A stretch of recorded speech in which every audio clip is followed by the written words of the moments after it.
Hello, welcome to Let's Learn. Today we will discuss some important questions of nuclear chapter CBSE board class 12th. So let's begin with question number 1. State any two properties of nucleus. Nucleus की दो properties बतानी है आपको इस ए part में. दो properties यहाँ पर दी गई हैं सॉल्यूशन में. The nucleus is positively charge. Nucleus पर पॉजिटिव चार्ज होता है. Second, the nucleus consist of protons and neutrons. Nucleus protons और न्यूट्रॉन्स से मिलकर बना है और इन प्रोटॉन्स और न्यूट्रॉन्स को बोलते हैं nucleons. Third, nuclear density is independent of mass number. Nuclear density mass number पर डिपेंड नहीं करती है. Fourth, the radius of nucleus is given by R equals to R naught A की power 1/3.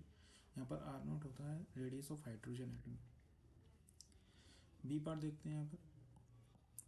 What is the density of nucleus? Why is the density of nucleus much more then that of atom? Atom की density nucleus की density से कम क्यों होती है? क्योंकि atom में spaces होती हैं जिसकी वजह से उसकी डेंसिटी कम हो जाती है. वेयरएज न्यूक्लियस काफ़ी डेंस कोर होता है at the centre of atom. इसलिए एटम का जो ज़्यादा से ज़्यादा कंसेंट मास होता है वो न्यूक्लियस पर कंसनट्रेटेड रहता है. Nucleus have large density than that of atom because atom have spaces, therefore its density decreases. Third part, C part, show that the density of nuclear matter is the same for all nuclei. आपको यहाँ पर ये show करना है कि density of nuclear matter same होती है सभी न्यूक्लियाई के लिए. यानी कि न्यूक्लियर डेंसिटी इंडिपेंडेंट होती है मास नंबर से, मास पर डिपेंड नहीं करती है. तो ये सभी मैटर के लिए सेम रहेगी. यहाँ वॉल्यूम फॉर्मूला है density equals to mass upon volume. Mass को डिनोट किया जाता है m into A. Volume spherical shape nucleus की कंसीडर करने पर 4/3 पायर क्यूब. आर की वैल्यू ऊपर से उठा के देखेंगे. यहाँ पर R equals to R naught A की पावर 1/3 यहाँ प्लेस करेंगे. ए से ही कैंसिल आउट होगा यहाँ पर और ये फॉर्मूला इंडिपेंडेंट हो जाएगा मास से. m/4/3 पाई आर नॉट की power cube. So density is independent of mass number. Next question, write to characteristic properties of nuclear force. Nuclear force की जो कैरेक्टरिस्टिक्स लिखनी है आपको. पहली कैरेक्टरिस्टिक्स है यहाँ पर, nuclear force is much stronger than coulomb force. जो न्यूक्लियर फोर्स होता है वो काफ़ी स्ट्रॉन्गर फोर्स होता है.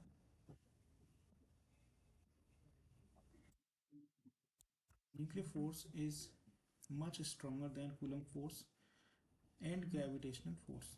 न्यूक्लियर फोर्स काफ़ी स्ट्रॉन्गेस्ट होता है दोनों ही फोर्सेस से, कूलम फोर्स और ग्रेविटेशनल फोर्स से. Second point, nuclear force between two nucleons falls rapidly to zero as their distance become more than a few femtometers. Nuclear force एक शॉर्ट रेंज फोर्स होता है और ये काफ़ी ज़्यादा स्ट्रॉन्गेस्ट होता है एक पार्टिकुलर डिस्टेंस पर. अगर उस डिस्टेंस से इसकी वैल्यू डिस्टर्ब होती है तो ये न्यूक्लियर फोर्स डिक्रीज होने लगता है और न्यूक्लियस अनस्टेबल होने लगता है. पोटेंशियल एनर्जी बढ़ने लगती है उसकी.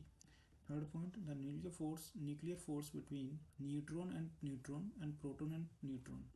जो न्यूक्लियर फोर्स होता है वो न्यूट्रॉन न्यूट्रॉन या प्रोटॉन न्यूट्रॉन या प्रोटॉन प्रोटॉन के बीच में लगता है.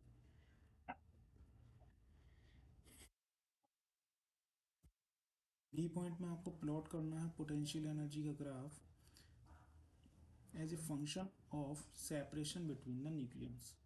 तो यहाँ देखिए ग्राफ है. यहाँ पर एक particular potential energy y axis पर दिखाई गई है, एक्स एक्सेस पर न्यूक्लियर डिस्टेंस, न्यूक्लियन डिस्टेंस को दिखाया गया है. यहाँ देखिए आर नॉट की वैल्यू दे रखी है, पार्टिकुलर डिस्टेंस है जिस पर पोटेंशियल एनर्जी मिनिमम है और यहीं पर न्यूक्लियर फोर्स स्ट्रॉन्गेस्ट है. जैसे जैसे ये डिस्टेंस बढ़ता है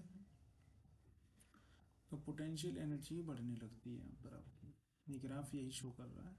कंक्लूजन देख लेते हैं कुछ ग्राफ्स के. पहला conclusion, the potential energy is minimum at distance R naught and this is the shortest range distance at which the nuclear force is maximum. Second, the force between the nucleons is attractive. अगर distance R naught से ज़्यादा होता है तो force होता है attractive और distance R naught से कम होता है तो फोर्स होता है रिपल्सिव. अगला क्वेश्चन देखिए यहाँ पर दे रखा है आपको, the carbon isotope has a nuclear mass of 12 atomic mass unit. Calculate the binding energy of nucleus. आपको न्यूक्लियस की बाइंडिंग एनर्जी निकालनी है। कार्बन का आइसोटोप दे रखा है, उसका मास दे रखा है। कार्बन का आइसोटोप बनता है जब 6 प्रोटॉन्स कंबाइन होते हैं 6 न्यूट्रॉन्स के साथ, तो एक कार्बन का आइसोटोप बनता है। मास ऑफ 1 प्रोटॉन आपको दे रखा है एटॉमिक मास यूनिट में, मास ऑफ न्यूट्रॉन दे रखा है। ये दोनों जब कंबाइन होंगे तो एक कार्बन का आइसोटोप बनेगा। उस कार्बन के आइसोटोप को बनाने के लिए जितनी एनर्जी चाहिए वही बाइंडिंग एनर्जी कहलाएगी, वो आपको निकालनी है। बाइंडिंग एनर्जी का फॉर्मूला होता है delta M C square. Delta m यहाँ पर मास डिफेक्ट है, और मास डिफेक्ट का फॉर्मूला होता है sum of reactants minus sum of products. और फॉर्मूला एक्सपेंड करें तो प्रोटॉन प्लस न्यूट्रॉन में कंबाइन हो रहा है, तो mass of proton plus mass of neutron minus mass of nucleus. C square की वैल्यू होती है 931.5 MEV, मेगा इलेक्ट्रॉन वोल्ट होती है ये वैल्यू। अप्लाई कर देंगे फॉर्मूले में, 6 into mass of proton plus 6 into mass of neutron minus mass of nucleus carbon atom into 931.5 MEV। Binding energy निकल के आएगी वो 0.92.16 mega electron volt. Binding energy होती है वो energy required to separate the nucleons into its constituent particles. यानी nucleus बना होता है न्यूक्लियंस का, न्यूक्लियंस में होते हैं प्रोटॉन न्यूट्रॉन। प्रोटॉन और न्यूट्रॉन को सेपरेट करने के लिए जो एनर्जी रिक्वायर्ड होती है उसे बाइंडिंग एनर्जी बोलते हैं। फॉर्मूला इसका होता है delta M C square. Delta M mass defect है, मास डिफेक्ट का फॉर्मूला होता है sum of reactant minus sum of product. Mass of sum of reactant minus mass of sum of product.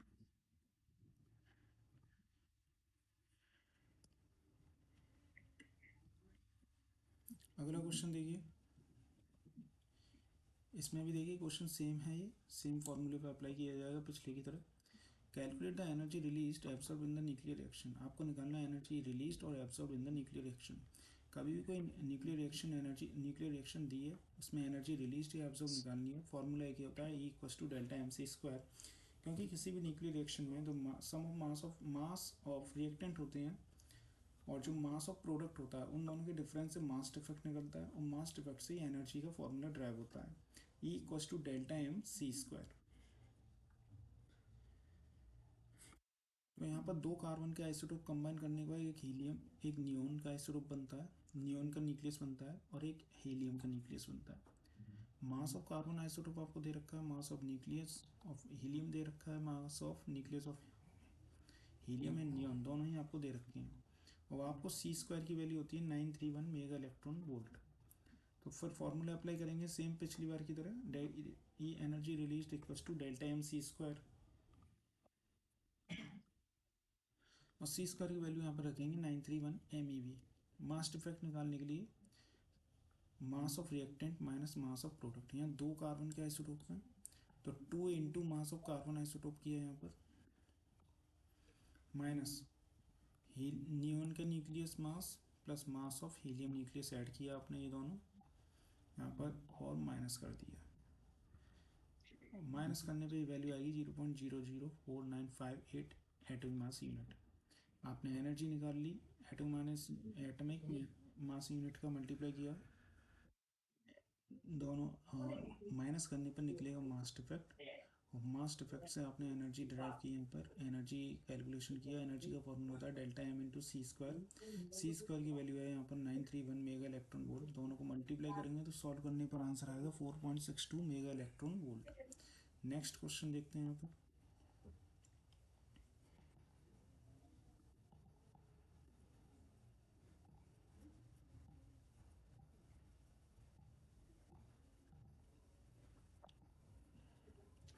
Plot a graph depicting potential energy of pair of nucleons in a nucleus as a function of their separation. Identify the regions where the nuclear force are attractive and repulsive. Same answer है, same question पिछली बार जो repeat हुए हैं, यही सारे important question हैं जो repeat होते हैं, इन्हीं कंसेप्ट पे पूछे जाते हैं इस चैप्टर से, न्यूक्लियस से।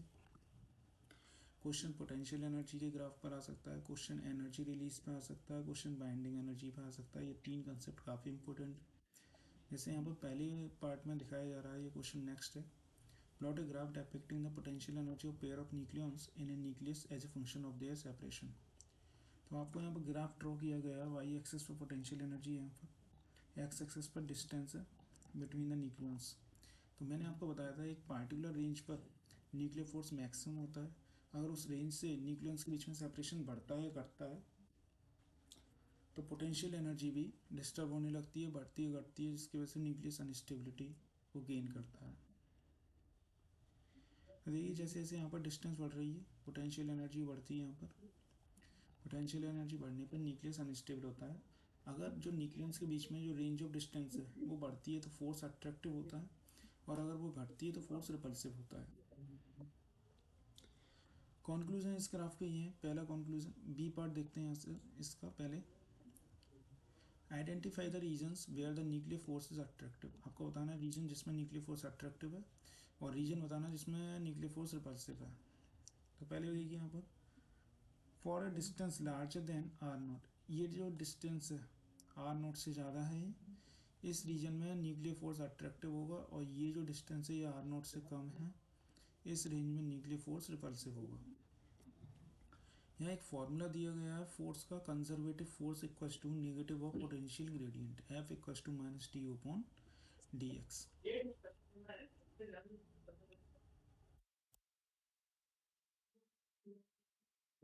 तो ये कुछ इंपॉर्टेंट क्वेश्चन है आपको ध्यान में रखने हैं। सबसे इम्पोर्टेंट है बाइंडिंग एनर्जी का, एनर्जी रिलीज का और पोटेंशियल एनर्जी ग्राफ का।